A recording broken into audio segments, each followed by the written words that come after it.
Impressionist painter Claude Monet is known for painting the same subject over and over again. This allowed him to really study the effects of light on a subject at different times of day and under different conditions. Painting from life, whether it's outdoors or inside, helps a developing artist make crucial decisions. For example, choosing colors based on what you see rather than what you assume. You can also learn to simplify or edit a scene by deciding what is important and what is not. After studying a scene by making two paintings, an intriguing way to display them is to merge them together, to weave them into one composition. It's unexpected and effective. If possible, choose an outdoor scene that you'll find interesting to paint while being in front of it, looking at it, as Monet would have done. A second painting will need to be created either on the same day, at a different time, or perhaps at a different day when the sun has changed and the weather conditions are different. If painting on plein air is not possible,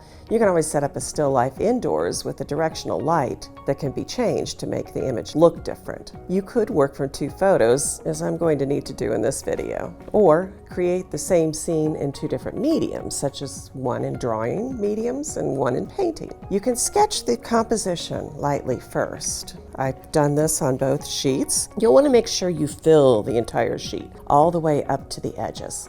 Now we're going to refine the sketches with a little bit of color.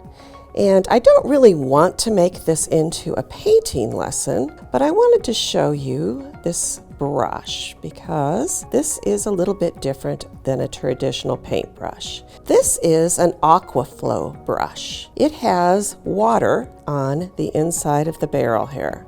It comes in some different sizes so that you have choices for what you would like to paint with, and you use it by holding on to it like a regular brush or a pencil, and as you squeeze, you are adding water to your paint. These brushes are wonderful if you're painting on location because you don't have to carry water with you. You just have it already inside your brush. Okay, so here I have two pieces that are already finished. I used photos as a reference. Pay attention to how the colors change. This painting from the photo that was done in early morning sunshine has bright green leaves with a little bit of yellow.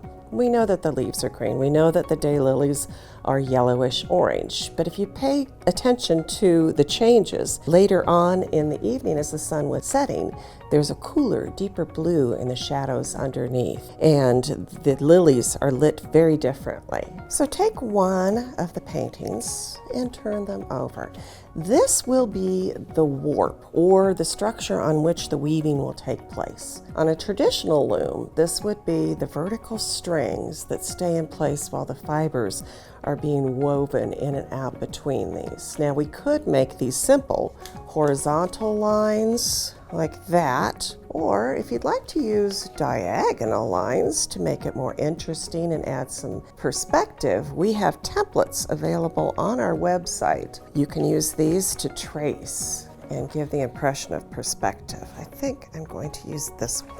Now start by drawing a 1/2 inch border all along the edge. This provides a stopping point. You may want to tape off the border just to remind yourself not to cut into that area. Next, take a piece of graphite paper. Place that with the graphite side against the back of the painting, and then position the template over the top of it. And use a little artist tape to hold it in place while you're tracing. Now you'll notice that the template is a little smaller than my painting. That happens, especially if we want to make it so that you can print it on your own printer. If that's the case and you need to make it go a little bit longer to the edge of the painting, all you do is use a ruler and follow those lines and extend them all the way to that 1/2 inch mark. You could even do some very large paintings using the same template, as long as you just use the lines as they start and extend them to where you need them to be. Remove the template and the graphite paper. You can use scissors or you can use a cutting knife. Just remember to place a mat underneath the cutting knife. I'm going to go ahead and use scissors today. Just puncture a point and cut along each line.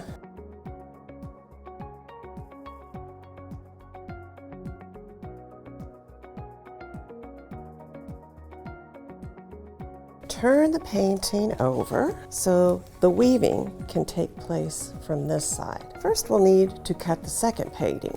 I've already gone ahead and marked 1/2-inch strips, either horizontally or vertically, doesn't really matter. And I've also numbered each one. That's a good idea.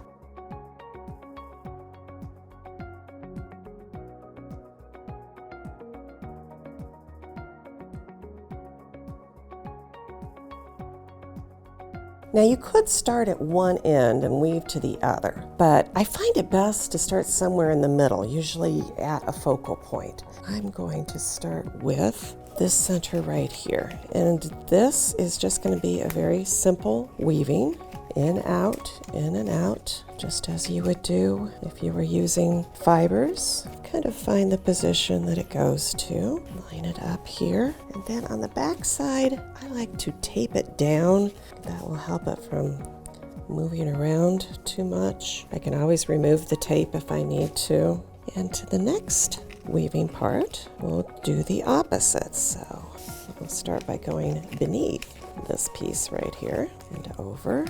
It's okay if it needs to bend a little bit to get it to go through the area you want it to. You may run into some place like this point right here, which you don't really weave, you just kind of tuck it under. Now take your fingers and try to push that over as far as you can get it. And again, even though we're going right on top of the painting, it's a good idea to tape it in place. Now both paintings should correspond with each other, but you probably won't find them lining up exactly with one another, and that's okay. All right, as we work our way towards the edges here, you may find that in order to get something to fit in, you might need just to snip maybe a little bit past that line. Go ahead and do it, but remember not to go all the way to the edge. You'll also find that sometimes you won't be able to actually weave something down here. It's too small or too short, and that's okay to skip one every once in a while. You're still going to get the same effect. So as I finish here, see, I can't get that to weave quite underneath there,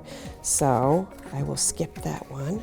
And this is going to probably be my last strip, even though I still have one over there that was the edge of the painting. And if you think about with the 1/2-inch border being there, you are not going to need as many strips as you had. The painting won't need to be quite as large. Okay, and as I get further towards the edge, I need to smooth it down a little bit. It starts to buckle maybe just a little bit. And I'm not needing as much masking tape because we have a tight hold on it. Now I'll go this direction.